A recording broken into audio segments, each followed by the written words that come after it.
Hello, Assalamu alaikum students. I hope that you all are fine. Well, as we have already done with the half chapter which we have read in our last class. Up till the half chapter we have discussed that how the variation in temperature has made and each part of the planet has an own cycle, and we have discussed that how human have developed many ways to protect themselves from the harsh weather. Now let's continue with our reading and explanation.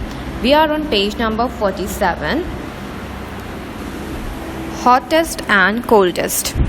Well, firstly let us discuss the difficult word in this paragraph, then we start our reading. So the first word we have sparse means बहुत कम. The second we have inhabited means आबाद. Venture means हरारत. Exhaustion means थकन. Dehydration means पानी की कमी. Tranquil means सुकून. Water means over here पानी. Egypt means मिस्र. Ancient civilization means कदीम तहजीब. Crops means फसल. Shade means over here is साया. Scientist means साइंसदान. Hostile means दुश्मनी. Now let's start reading of our paragraph on page number 47. The hottest and coldest part of the world are partially inhabited. With technology developments such as satellite that use infrared scans and eco drones, scientists have been able to add to existing ground data collection method and venture further into these difficult to access areas of the earth that are too hot or too cold. Now if we see the Urdu translation of this paragraph is the hottest and the coldest part of the world. दुनिया के ऐसे मकामात जहाँ पर बहुत ही ज़्यादा या तो सर्दी पड़ती हो या बहुत ज़्यादा गर्मी आर स्पार्सली इनहैबिटेड, मतलब कि वो बहुत ही कम आबाद होते हैं, यानी कि वहाँ पर बहुत ही कम लोग रहते हैं. विद टेक्नोलॉजिकल डेवलपमेंट, टेक्नोलॉजी की एडवांसमेंट के साथ सच एज सैटेलाइट, जैसे कि आपकी सैटेलाइट्स हो गई, that use infrared scan means आपको वो electromagnetic radiation and echo drones के जरिए scientist have been able to add to existing ground data collection methods and venture further into these difficult to access areas of the earth that are too hot or too cold.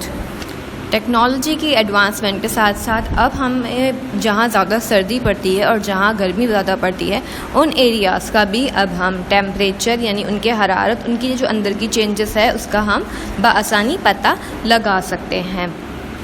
In some places in Pakistan, the temperature can reach 50 degrees.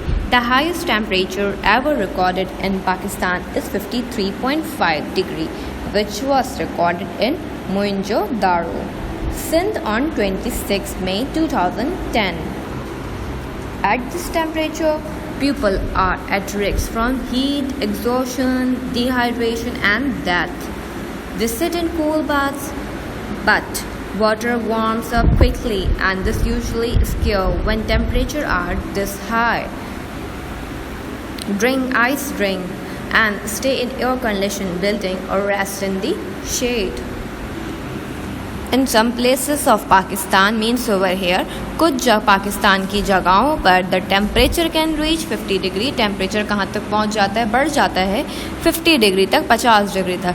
The highest temperature ever recorded in Pakistan, सबसे अभी तक सबसे ज़्यादा temperature जो पाकिस्तान में record किया गया है वो है 53.5 degree, which was recorded in Mohenjodaro, जो कि कहाँ रिकॉर्ड किया गया है, मोइंजो-दारो में रिकॉर्ड किया गया है. यानी मोइंजो-दारो का टेम्परेचर बहुत ही ज़्यादा रिकॉर्ड किया गया है ऑन 26 मई 2010। 26 मई 2010 को जो मोहनजोदाड़ो का टेम्परेचर है वो 53.5 डिग्री तक पहुंच गया था, जो कि एक बहुत ही ज़्यादा हाई टेम्परेचर है। At this temperature people are at risk. इतने ज़्यादा टेम्परेचर में क्या था, लोगों की जानों को ख़तरा था। फ्रॉम हीट एग्जॉशन, गर्मी से, थकावट से, डिहाइड्रेशन, पानी की कमी हो जाती जब आपके यहाँ गर्मियाँ होती हैं, ठीक है, एंड दैट, और वो उस गर्मी से मर भी सकते थे। This sit in the cool bath, वो जो है वो कूल बाथ लेते यानी कि ठंडे पानी से नहाते, but water warms up quickly. लेकिन क्या होता कि गर्मी ज़्यादा होने की वजह से पानी जल्दी से गर्म हो जाता। And it's usually scare when temperature are this high.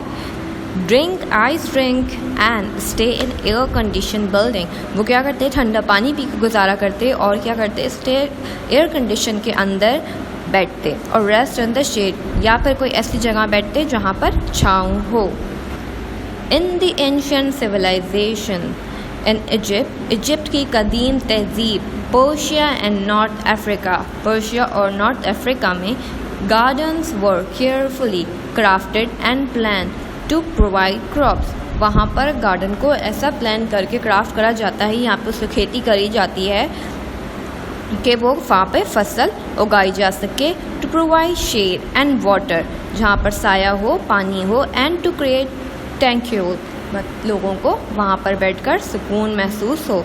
Cool areas and otherwise hot countries, जैसा कि आपने देखा होगा कि जहाँ पर ज़्यादा हरियाली होती है वहाँ पर क्या होता है, ठंडक का एहसास होता है। इसलिए उन्होंने वहाँ पर जो है वो ऐसा गार्डन क्रिएट करा जहाँ पे लोगों को साया मिल सके, वहाँ पर घास हो, ताकि उस एरिया का टेम्परेचर थोड़ा मेंटेन हो सके। Where there is fresh flowing water and shade producing tree, जहाँ पर बहता हुआ ताज़ा पानी हो और छाँव देते हुए दरख्त हों। There can be some relief from the heat, ताकि धूप से बचाव हो सके। There are a number of places on earth, दुनिया में बहुत सी ऐसी जगहें हैं which compete from the highest temperature recorded, जहाँ पर बहुत ही ज़्यादा टेम्परेचर या सर्दी हो या गर्मी हो पाई जाती है। इन जुलाई 1913 अ टेम्परेचर ऑफ 56.6 डिग्री और 134 degree Fahrenheit set the record for the highest temperature ever recorded till then। 1913 जुलाई को एक टेम्परेचर रिकॉर्ड किया करता था 56.6 डिग्री का, मीन्स 134 फ़ारेनहाइट का, जो कि दुनिया का सबसे ज़्यादा अभी तक का टेम्परेचर रिकॉर्ड किया गया है। This was at a weather station in a place called Furnace Creek in Death Valley।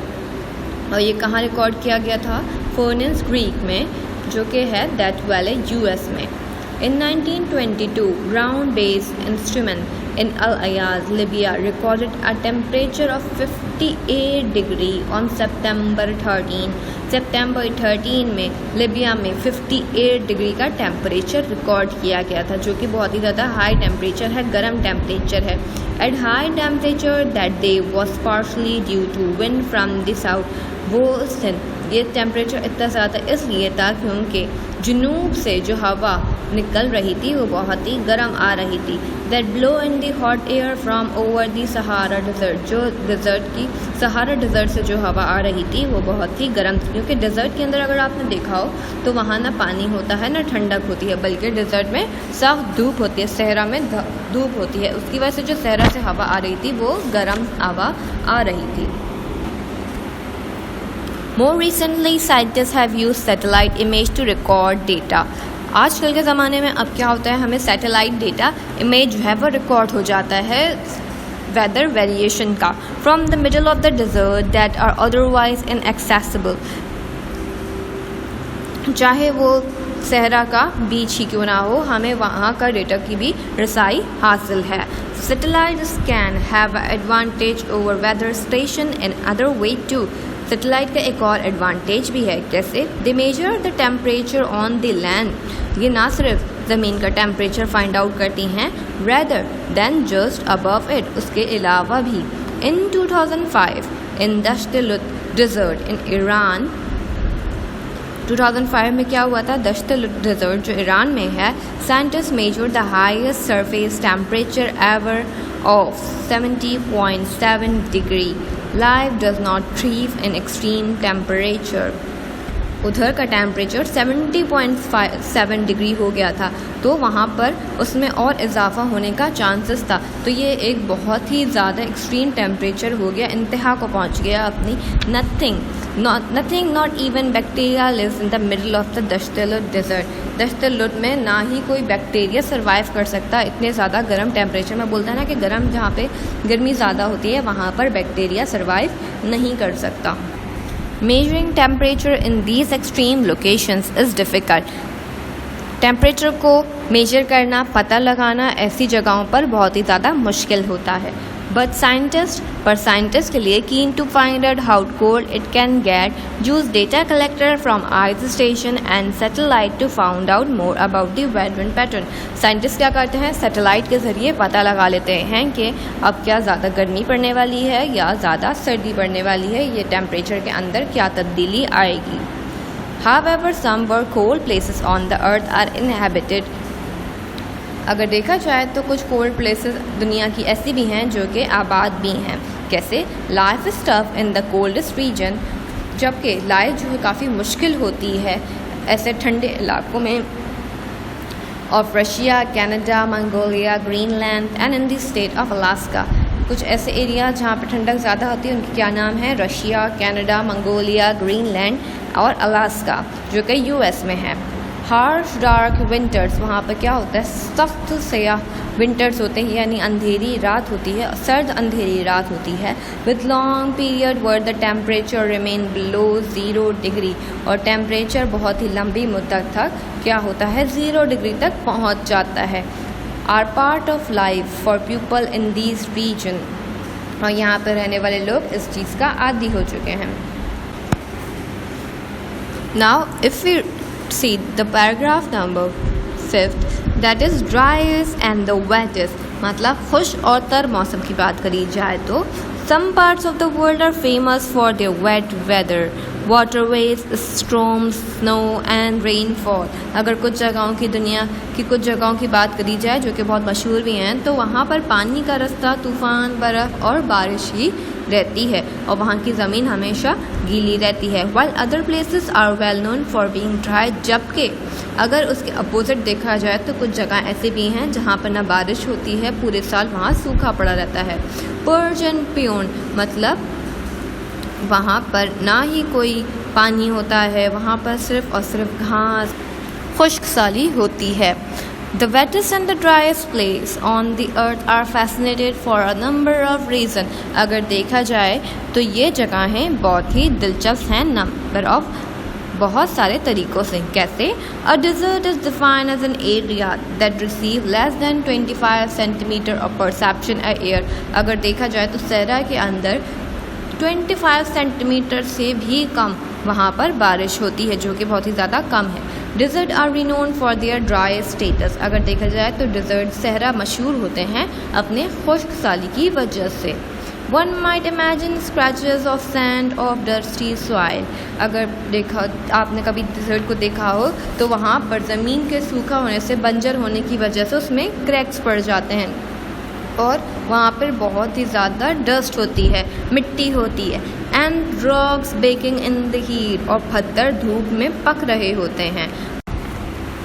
The Atacama Desert is commonly known as the driest non-polar region in the world and may be the oldest desert of the earth। अगर Atacama सहरा की बात करी जाए तो वो सबसे ज़्यादा खुश्क सहरा है और वर्ल्ड में सबसे ज़्यादा पुराना है, दुनिया में कह लें ये सबसे ज़्यादा पुराना है। जो the average rainfall is about 15 millimetre per year, और जो वहाँ बारिश होती है वो 15 मिलीमीटर ही होती है पूरे साल में। This parched land is spectacular and draw sightseeing tourists as well as scientists. इसका तपता सूखापन और इसकी शानदार ज़मीन लोगों के लिए, घूमने वाले सयाह के लिए बहुत ही ज़्यादा फैसिनेशन का बायस बनती है। Clear sky which are perfect for stargazing are one attraction. अगर देखा जाए तो यहाँ का साफ बादलों से खाली जो स्काई है वो क्या करता है कि बहुत ही ज़्यादा पुरकशिश होता है रात के वक्त. It may come as a surprise that Antarctica, which is seen as a land of snow and ice, अगर आप देखें तो अंटार्कटिका का जो ज़मीन है वो बहुत ही ज़्यादा बर्फ़ में ढकी हुई है, is home for the driest place of the earth. Antarctica may provoke mental image of snowy landscapes, but amongst the ice, snow and cold lies the huge mountain region that is almost entirely free of ice and snow. अगर देखा जाए तो Antarctica का नाम सुनते ही हमारे दिमाग के अंदर एक मेंटल इमेज बनता है जिसमें हम सोचते हैं कि वहाँ पर सिर्फ़ और सिर्फ बर्फ़ ही होगी, पर अंटार्कटिका में बीच में एक ऐसा माउंटेन है जिसके ऊपर बिल्कुल भी ज़रा सी स्नो नहीं है, बर्फ़ यानी कि नहीं है. This large ice free region has very low humidity.